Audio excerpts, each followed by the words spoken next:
Good evening, viewer. Welcome to our Glory Globe viewers' most amazing news for our viewers. Yeah, researchers at Queen Mary University of London have conducted the most comprehensive genetic sequencing study to date, revealing that repeat expansion disorder that called REDS like Huntington's disease are far more common than previously believed. Yeah, the study leveraging data from 80,000 people suggests these disorders are up to 3 times more frequent across different populations, indicating a need for revamped genetic testing and counseling strategies. Research led by Queen Mary University of London scientists is heralding on a new era for genetic sequencing and testing.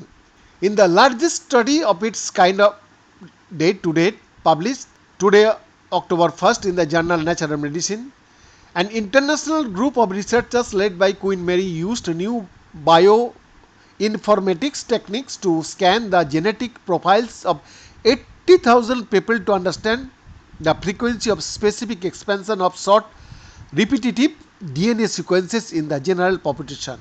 These expansions are the most common cause of inherited neurological conditions known as repeat expansion disorder, that is called REDS. The study's results showed that REDS are up to 3 times more frequent than current estimates, which are based on clinical observation or disease diagnosis.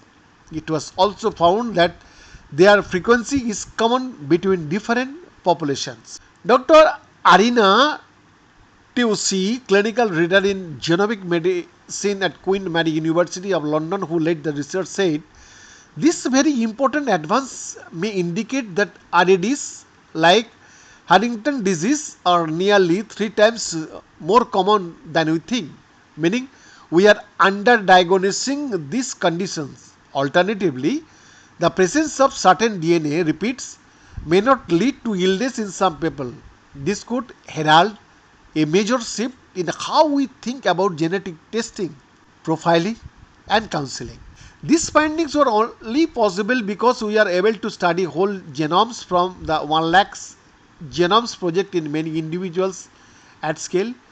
That represents a paradigm shift from traditional studies of small families with a history of a genetic condition to the analysis of large populations of individuals.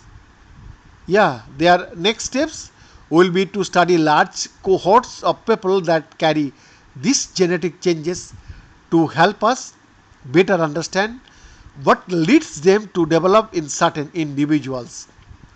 Dr. Sarah Tabrizi, professor of clinical neurology at the UCL Queen Square Institute of Neurology and co-author on the paper, said these results are extremely important. Yeah, this data will force us as a community of researchers, academics, and doctors to evaluate whether this DNA repeats address an unmet diagnostic need in rare neurological diseases, meaning the investigation of repeat expansion disorder deserves much more close attention now.